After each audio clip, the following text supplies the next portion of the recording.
Hi hello friends, welcome back to my channel. ನಾನು ನಿಮ್ಮ ಅಶ್ವಿನಿ ಶ್ರೀನಾಥ್. ನಾವಿವತ್ತು ಅಮ್ಮನ ಮನೆ ಕಡೆ ಹೊರಟಿದ್ದೀವಿ. ನಾಳೆ ಗೌರಿ ಹಬ್ಬ, ನಾಡಿದ್ದು ಗಣೇಶನ ಹಬ್ಬ. ಸೊ ಇವತ್ತು ಗುರುವಾರ ನಾವು ನಮ್ಮ ಅಮ್ಮನ ಮನೆಗೆ ಬಂದ್ವಿ.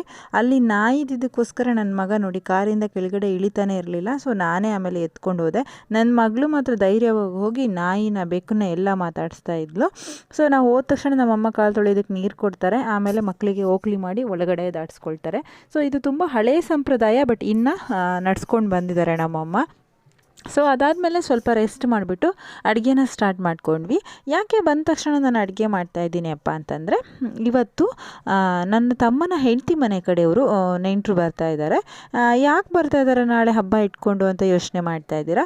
ಹೌದು, ಮದುವೆ ಆಗಿ 1 ವರ್ಷದೊಳಗಡೆ, ಅಂದರೆ ಮದುವೆ ಆಗಿರೋ ಮೊದಲನೇ ಗೌರಿ ಹಬ್ಬ ನಾವು ನೆಂಟರು ಬರೋ ಶಾಸ್ತ್ರನ ಇಟ್ಕೋತೀವಿ.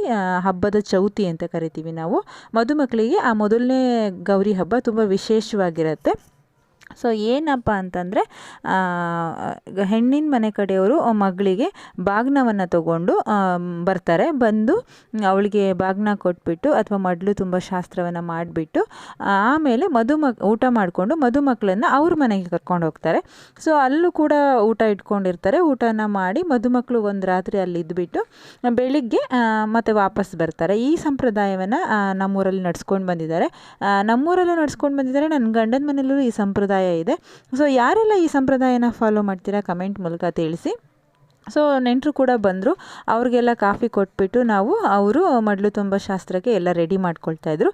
ಸೊ ನಾವು ಅಡುಗೆ ಮಾಡ್ತಾಯಿದ್ವಿ. ಅಡುಗೆಗೆ ನಾವು ಬೇರೆ ಯಾರಿಗೂ ಹೇಳಿರಲಿಲ್ಲ. ಒಂದು 2-3 ಜನಕ್ಕೆ ಹೇಳಿದ್ವಿ, ಬಟ್ ಎಲ್ಲರೂ ತುಂಬ ಬ್ಯುಸಿ ಇರೋದ್ರಿಂದ ಅಡುಗೆ ಮಾಡೋದಕ್ಕೆ ಯಾರೂ ಸಿಗಲಿಲ್ಲ. ಹಾಗಾಗಿ ನಾವೇ ಎಲ್ಲರೂ ಸೇರ್ಕೊಂಡು ಮಾಡೋಣ ಅಂಥೇಳಿ ಟ್ರೈ ಮಾಡ್ತಾಯಿದ್ವಿ. ಸೊ ಫಸ್ಟ್ ಟೈಮು ಒಂದು 50 ಜನಕ್ಕೆ ಅಡುಗೆ ಮಾಡ್ತಾ ಇರೋದು ನಾನು. ಒಂದು 50 ಜನ ಆಗಬಹುದು ಅಂತ ಹೇಳಿದ್ದ ನನ್ನ ತಮ್ಮ. ಸೊ ಅದಕ್ಕೋಸ್ಕರ ನಾವು ಫಸ್ಟ್ ಟೈಮು 50 ಜನಕ್ಕೆ ಅಡುಗೆ ಮಾಡ್ತಾಯಿದ್ದು. ಫುಲ್ ಭಯ ಆಗೋಗಿತ್ತು, ಹೆಂಗೆ ಮಾಡೋದು ಏನು, ಹೆಂಗಿರುತ್ತೋ ಏನು. ಅದು ಬೇರೆ ನೆಂಟರು ಬರ್ತಾ ಇರೋದು, ಹೊಸ ನೆಂಟರು. ಹಳೆ ನೆಂಟರು ಅಂದರೆ ಹೆಂಗೋ ಅಡ್ಜಸ್ಟ್ ಮಾಡ್ಕೊಂಬಿಡ್ತಾರೆ, ಹೊಸ ನೆಂಟರಾದ್ರೆ ಪ್ರಾಬ್ಲಮ್ ಅಲ್ಲ ಅಂತ ಹೇಳಿಬಿಟ್ಟು ಅಡುಗೆ ಮಾಡ್ತಾಯಿದ್ವಿ. ಆಮೇಲೆ ಒಂದು ಶಾಸ್ತ್ರನ ಮಾಡ್ತಾರೆ. ಏನಪ್ಪ ಅಂತಂದರೆ, ಫಸ್ಟ್ ಅವರು ಹೆಣ್ಣಿನ ಮನೆ ಕಡೆಯವರು 2 ಕಾಯಿ ತೊಗೊಳ್ಳಿ ಬರ್ತಾರೆ, ಗಂಡಿನ ಮನೆ ಕಡೆಯವರು 2 ಕಾಯಿ ಇಡ್ತಾರೆ. ಅದನ್ನು ಹೊಸ್ಲ ಮೇಲೆ ಇಟ್ಬಿಟ್ಟು ಕೈಯಲ್ಲೇ ಗುದ್ಬಿಟ್ಟು ಪುಡಿ ಮಾಡಬೇಕು. ಇದೊಂಥರ ಚಾಲೆಂಜ್ ಅಂತ ಹೇಳ್ಬೋದು. ಹೆಣ್ಣಿನ ಮನೆ ಕಡೆಯವ್ರು ತಂದಿದ್ದನ್ನು ಗಂಡಿನ ಮನೆ ಕಡೆಯವ್ರು ಹೊಡಿಲೇಬೇಕು, ಗಂಡಿನ ಮನೆಯವ್ರು ಇಟ್ಟಿರೋದನ್ನು ಹೆಣ್ಣಿನ ಮನೆಯವರು ಹೊಡಿಲೇಬೇಕು ಅಂತ ಹೇಳ್ಬಿಟ್ಟು ಅದೊಂಥರ ಚಾಲೆಂಜ್ ಥರ. ಸೊ ಈ ಶಾಸ್ತ್ರದಲ್ಲಿ ಏನು ಮಾಡ್ತಾರೆ ಅಂದರೆ, ಅಷ್ಟು ಈಸಿಯಾಗಿ ಕಾಯಿ ಹೊಡಿಬಾರ್ದು ಅಂತ ಹೇಳಿಬಿಟ್ಟು ಕಾಯಿನ ಬಿಸಿ ನೀರಲ್ಲಾಗಲಿ ಅಥವಾ ಅಕ್ಕಿಯನ್ನು ತೊಳೆದಿರ್ತಾರಲ್ಲ ಆ ನೀರಲ್ಲಿ, ಇಲ್ಲಾಂತಂದರೆ ಗಂಜಿಯಲ್ಲಿ ಬೇಯಿಸ್ತಾರಂತೆ. ಬೇಯಿಸಿದಾಗ ಕಾಯಿ ಗಟ್ಟಿಯಾಗತ್ತೆ, ಅದು ಒಡೆದು ಹೋಗಲ್ಲ ಅಂತ ಹೇಳಿಬಿಟ್ಟು.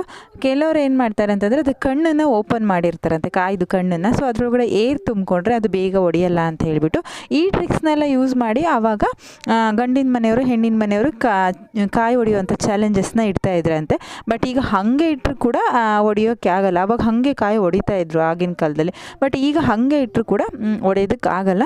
ಬಟ್ ನಮ್ಮ ಮನೆಯಲ್ಲಿ ಒಂದು ಕಾಯಿ ನಾವು ಏನೂ ಮಾಡಿರಲಿಲ್ಲ, ಆದರೂ ಅದು ಹೊಡಿಯೋದಕ್ಕೆ ಆಗೇ ಇರಲಿಲ್ಲ. ತುಂಬ ಒಂದು 1/4 ಗಂಟೆಲಿ ಆಗುವಂಥ ಶಾಸ್ತ್ರ ಅರ್ಧ ಗಂಟೆ ತೊಗೊಳ್ತು ಕಾಯಿ ಹೊಡೆಯೋದಕ್ಕೆ. ಇನ್ನು ಅವ್ರ ಮನೇಲಿ, ಹೆಣ್ಣಿನ ಮನೇಲಿ ತೊಗೊಂಬಂದಿದ್ದು 2 ಕಾಯಿ, ನಮ್ಮ ಮನೇದು 1 ಕಾಯಿ ಒಂದೊಂದೇ ಏಟಿಗೆ ಪಟ ಅಂತ ಹೊಡೆದೋಯ್ತು. ಆದರೆ ಫಸ್ಟು ಒಂದು ಕಾಯಿ ಇಟ್ಟಿದ್ವಿ, ಅದು ನಮ್ಮ ಮನೆದೇ. ಅದನ್ನು ಯಾರ ಹತ್ರನೂ ಹೊಡಿಯೋಕ್ಕಾಗಿಲ್ಲ. ಒಂದು 20 ಸರಿ ಟ್ರೈ ಮಾಡಿದ್ದಾರೆ, ಹಂಗೆ ಹೊಡಿಯೋಕ್ಕಾಗಲೇ ಇಲ್ಲ. ಯಾಕೆಂದರೆ ಅದು ಲೈಟಾಗಿ ಹಾಳಾಗೋಕ್ಕಾಗಿತ್ತು. ಸೊ ಕೊನೆಗೆ ನಮ್ಮ ಮಾವನ ಮಗ ಅದು ಹೊಡೆದು ಅದು ಓಪನ್ ಆಗೋಕ್ಕಾಗಿತ್ತು ಅಥವಾ ಅವನು ಫುಲ್ ಎಲ್ಲ ಸ್ಟ್ರೆಂತ್ ಬಿಟ್ಟು ಹೊಡೆದ್ನೋ ಗೊತ್ತಿಲ್ಲ, ನನ್ನ ಮಾವನ ಮಗ ಹೊಡೆದ. ಸೊ ಎಲ್ರಿಗೂ ಫುಲ್ ಖುಷಿಯಾಗಿ ಹೋಯ್ತು. ಯಾಕಂದರೆ ತುಂಬ ಹೊತ್ತಿಂದ ಅದು ಆಟ ಆಡಿಸ್ತಾ ಇತ್ತಲ್ಲ. ಸೊ ಹಂಗಾಗಿ ಎಲ್ರಿಗೂ ಫುಲ್ ಖುಷಿಯಾಗೋಯ್ತು. ಸೊ ಅದನ್ನು ಮುಗಿಸಿ ನೆಕ್ಸ್ಟು ಹಸೆಗೋಡೆ ಮೇಲೆ ಮದುಮಕ್ಕಳನ್ನು ಕೂರಿಸಿದ್ರು. ಕೆಲವ್ರು ಹಸೆಗೋಡೆ ಮೇಲೆ ಕೂರಿಸಲ್ಲ ಅಂತೆ. ಇಲ್ಲ, ನನ್ನ ಗಂಡನ ಮನೆ ಕಡೆ ಶಾಸ್ತ್ರದಲ್ಲಿ ಹಸೆಗೋಡೆ ಮೇಲೆ ಕೂರಿಸಲ್ಲ, ಹಾಗೆ ಚೇರ್ ಮೇಲೆ ಕೂರಿಸ್ಬಿಟ್ಟು ಬಾಗ್ನವನ್ನು ಕೊಡ್ತಾರಂತೆ. ಸೊ ಅಲ್ಲಿ ನಮ್ಮ ಅಮ್ಮನ ಮನೆಯಲ್ಲಿ ಹಸೆಗೋಡೆ ಮೇಲೆ ಕೂರಿಸಿದ್ರು. ಆ್ಯಕ್ಚುಲಿ ನಮ್ಮ ಮನೇಲಿ ನಮ್ಗೆ ಯಾರಿಗೂ ಶಾಸ್ತ್ರ ಗೊತ್ತಿರಲಿಲ್ಲ. ದೊಡ್ಡವ್ರು ಹೇಗೆ ಹೇಳ್ತಾರೋ ನಾವು ಹಂಗೆ ಅಲ್ಲಿ ಮಾಡಿದ್ವಿ. ಅಲ್ಲಿ ಸೇರಿರ್ತಕ್ಕಂಥ ದೊಡ್ಡವ್ರು ಹೆಂಗೆ ಹೇಳಿದ್ರು ನಾವು ಹಂಗೆ ಮಾಡಿದ್ವಿ. ಸೊ ಹಸೆಗೋಡೆ ಮೇಲೆ ಕೂರಿಸ್ಬಿಟ್ಟು ಅವರು ಇಬ್ಬರಿಗೂ ಬಟ್ಟೆ ಮತ್ತು ಕಾಯಿ, ಹಣ್ಣು, ಹೂವು, ಅದು ಗೊತ್ತಲ್ಲ ಮಾಮೂಲಿ ಮಡ್ಲು ತುಂಬ ಶಾಸ್ತ್ರ, ಬಾಗ್ನ ಏನೇನು ಕೊಡ್ತಾರೋ ಎಲ್ಲನೂ ತೊಗೊಂಡು ಬಂದಿದ್ರು. ಸೊ ಇಬ್ಬರಿಗೂ ಮಡ್ಲು ತುಂಬ್ತಾಯಿದ್ರು. ಆದರೂ ನಂದಿನ ಅಡುಗೆ ಆಗಿರಲಿಲ್ಲ. ಸೊ ಅಷ್ಟು ವೆರೈಟೀಸ್ ಅಡುಗೆ ಏನು ಮಾಡಿರಲಿಲ್ಲ ನಾನು. ಹೋಳಿಗೆ ಮತ್ತು ತುಪ್ಪ, ಪೂರಿ ಮತ್ತು ಚಿಕನ್ದು ಸಾಗು ಮಾಡಿದ್ವಿ. ಆಮೇಲೆ ಅನ್ನ, ಚಿಕನ್ ಗ್ರೇವಿ, ತಿಳಿ ಸಾರು ಮತ್ತು ಅನ್ನ ಮಜ್ಜಿಗೆ ಇಷ್ಟೇ ಐಟಮ್ ಇದ್ದಿದ್ದು. ಆದ್ರೂ ನಮಗೆ ಬೆಳಿಗ್ಗೆ 6 ಗಂಟೆಗೆ ಸ್ಟಾರ್ಟ್ ಮಾಡಿದ್ವಿ. ಅಂದರೆ ಫಸ್ಟ್ ಟೈಮ್ ಅಲ್ಲ ಇಷ್ಟೊಂದು ಜನಕ್ಕೆ ಅಡುಗೆ ಮಾಡ್ತಾ ಇರೋದು. ಸೊ ಏನು ಮಾಡೋದು, ಹೇಗೆ ಮಾಡೋದು ಅಂತಲೇ ಗೊತ್ತಾಗ್ತಿಲ್ಲ. ಆಮೇಲೆ ನಮ್ಮ ಅಣ್ಣ ಒಬ್ಬ ಬಂದ, ಸೊ ಅವ್ನು ಹೆಲ್ಪ್ ಮಾಡ್ದ. ಆಮೇಲೆ ನಮ್ಮ ಅಕ್ಕ ಬಂದಳು, ಎಲ್ಲರೂ ಸೇರ್ಕೊಂಡು ಹೆಲ್ಪ್ ಮಾಡಿದ್ರು. ಸೊ ಮಕ್ಕಳನ್ನ ಕೂರಿಸಿ ಪ್ರತಿಯೊಬ್ಬರು ಬಂದಿರ್ತಕ್ಕಂಥ ಎಲ್ಲರೂ ಕೂಡ ಅವರಿಗೆ ಆಶೀರ್ವಾದ ಮಾಡಿದ್ರು, ಅಕ್ಷತೆ ಹಾಕಿ ಆಶೀರ್ವಾದ ಮಾಡಿದ್ರು.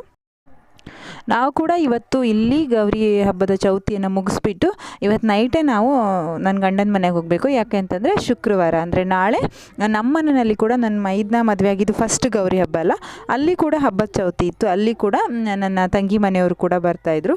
ಸೊ ಇವತ್ತೇ ಇಲ್ಲಿ ಫಂಕ್ಷನ್ನ ಮುಗಿಸಿ ನಾವು ಅಲ್ಲಿಗೆ ಹೋಗಬೇಕಿತ್ತು. ಅಂತೂ ಮಧ್ಯಾಹ್ನ ಇಲ್ಲಿ ಮುಗಿಸ್ಬಿಟ್ಟು ಸಂಜೆ ನನ್ನ ತಮ್ಮನ ಹೆಂಡತಿ ಮನೇಲಿ ಫಂಕ್ಷನ್ ಇದೆ, ಮುಗಿಸ್ಬಿಟ್ಟು ಹಾಗೆ ನಾವು ಮನೆಗೆ ಹೋಗೋಣ ಅಂತ ಹೇಳಿ ಅಂದ್ಕೊಂಡಿದ್ವಿ. ಸೊ ಎಲ್ಲರೂ ಆಶೀರ್ವಾದ ಮಾಡಿದ್ರು.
ಕೊನೆಗೂ ಅಡುಗೆ ಮುಗೀತು. ಸೊ ಕಾಯಿ ಹೊಡೆಯೋ ಶಾಸ್ತ್ರ ಲೇಟ್ ಆಗಿದ್ದರಿಂದ 2 ಗಂಟೆ ಆಗೋಯಿತು. ಎಲ್ರಿಗೂ ಫುಲ್ ಹಸಿವಾಗಿತ್ತು, ಹಾಗಾಗಿ ಎಲ್ಲ ಶಾಸ್ತ್ರನೂ ಸ್ವಲ್ಪ ಲೇಟೇ ಆಯಿತು. 50 ಜನ ಆಗ್ತಾರೆ ಅಕ್ಕ ಅಂತ ಹೇಳಿದ್ದ, ಬಟ್ ಒಂದು 30 ಜನ ಆಗಿದ್ರು ಅನಿಸುತ್ತೆ. 30ರಿಂದ 35 ಜನ ಆಗಿದ್ರು ಅಷ್ಟೇ. ಯಾಕಂದರೆ ಅವತ್ತಿನ ದಿನ ವಿಪರೀತ ಮಳೆ. ನಾವಿಲ್ಲಿ ನನ್ನ ಗಂಡನ ಮನೆಯಿಂದ ಹೋಗಬೇಕಾದ್ರೆ ಮಳೆನೇ ಇರಲಿಲ್ಲ. ಅಲ್ಲಿ ಹೋಗಿ ನೋಡಿದ್ರೆ ಯಾವುದೋ ಬೇರೆ ದೇಶಕ್ಕೆ ಹೋಗಿದ್ದೇನೋ ಅನ್ನೋ ರೇಂಜಲ್ಲಿ ಮಳೆ ಬರ್ತಾಯಿತ್ತು. ಸೊ ಮಳೆ ಬಂದಿದ್ದರಿಂದ ಹೋಗೋರಿಗೆ ಬರೋರಿಗೆ ಕಷ್ಟ ಆಯಿತು. ಸೊ ಅದಕ್ಕೋಸ್ಕರ ಜನ ಕಡಿಮೆ ಆದರು. ಸೊ ಒಂದು 2 ಗಂಟೆ ಅಷ್ಟೊತ್ತಿಗೆ ನಾವು ಊಟ ಕೊಟ್ವಿ. ಅವರು ನೆಂಟ್ರಿಗೆ ಊಟ ಕೊಟ್ಟಿರೋದು ವೀಡಿಯೋ ಶೂಟ್ ಮಾಡೋಕ್ಕಾಗಲಿಲ್ಲ. ಯಾಕೆಂದರೆ ಊಟ ಹಾಕ್ಕೊಂಡು ನಾನು ಮೊಬೈಲ್ ಹಿಡ್ಕೊಂಡು ಹೋದೆ ಅಂತಂದರೆ ಅವ್ರಿಗೆಲ್ಲ ಸ್ವಲ್ಪ ಮುಜುಗರ ಆಗ್ಬೋದು ಅನ್ನೋ ಕಾರಣಕ್ಕೋಸ್ಕರ ನಾವು ಅವ್ರಿಗೆ ಊಟ ಹಾಕಿದ್ದ ವೀಡಿಯೋನ ಮಾಡ್ಕೊಳ್ಳಲಿಲ್ಲ. ಸೊ ನಾವು ಊಟ ಮಾಡಿರೋ ಒಂದು ಸಣ್ಣ ಕ್ಲಿಪ್ನ ನಾನು ಇಲ್ಲಿ ಆ್ಯಡ್ ಮಾಡಿದೆ. ಸೊ ಆಚೆ ತುಂಬ ಮಳೆ ಬರ್ತಿರೋದ್ರಿಂದ, ಆಮೇಲೆ ಮೋಡ ಎಲ್ಲ ಕವರ್ ಆಗಿರೋದ್ರಿಂದ ವೀಡಿಯೋನ ಅಷ್ಟು ಕ್ಲಾರಿಟಿಯಾಗಿ ಬರಲಿಲ್ಲ. ಸಾಮಾನ್ಯವಾಗಿ ವೀಡಿಯೋ ಮಾಡಿಕೊಂಡೆ.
ಊಟ ಎಲ್ಲ ಆದಮೇಲೆ ಪಾಪ ಅಕ್ಕಪಕ್ಕದವರೆಲ್ಲ ತುಂಬ ಹೆಲ್ಪ್ ಮಾಡಿದ್ರು. ಅಡುಗೆ ಮಾಡೋದಕ್ಕೂ ಎಲ್ಲ ಬಂದಿದ್ದರು. ಸೊ ಹಂಗೆ ಕ್ಲೀನ್ ಮಾಡೋದಕ್ಕೂ ಕೂಡ ಎಲ್ಲ ಹೆಲ್ಪ್ ಮಾಡಿದ್ರು.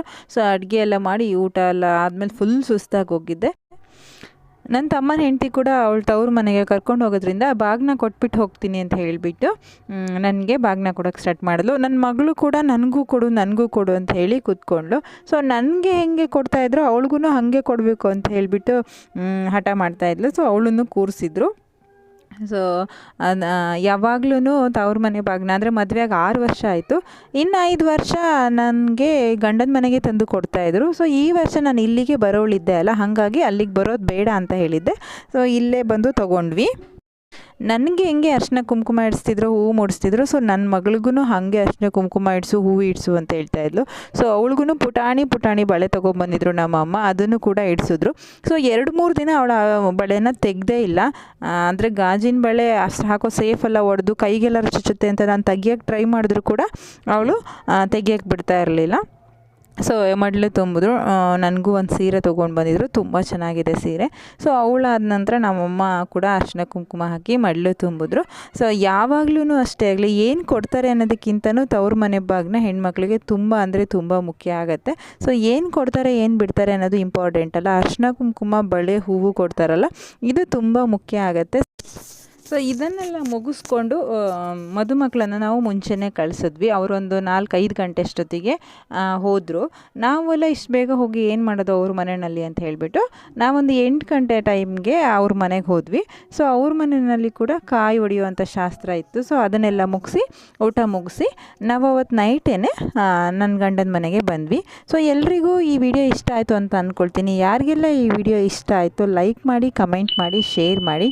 ನೀವೆಲ್ಲ ಗೌರಿ ಹಬ್ಬನ ಹೇಗೆ ಸೆಲೆಬ್ರೇಷನ್ ಮಾಡ್ತೀರಾ? ಇದೇ ಥರ ಸೆಲೆಬ್ರೇಷನ್ ಮಾಡ್ತೀರಾ ಅಥವಾ ಬೇರೆ ಯಾವ ಥರ ಸೆಲೆಬ್ರೇಷನ್ ಮಾಡ್ತೀರಾ ಅಂತ ಕಮೆಂಟ್ ಮೂಲಕ ನನಗೆ ತಿಳಿಸಿ.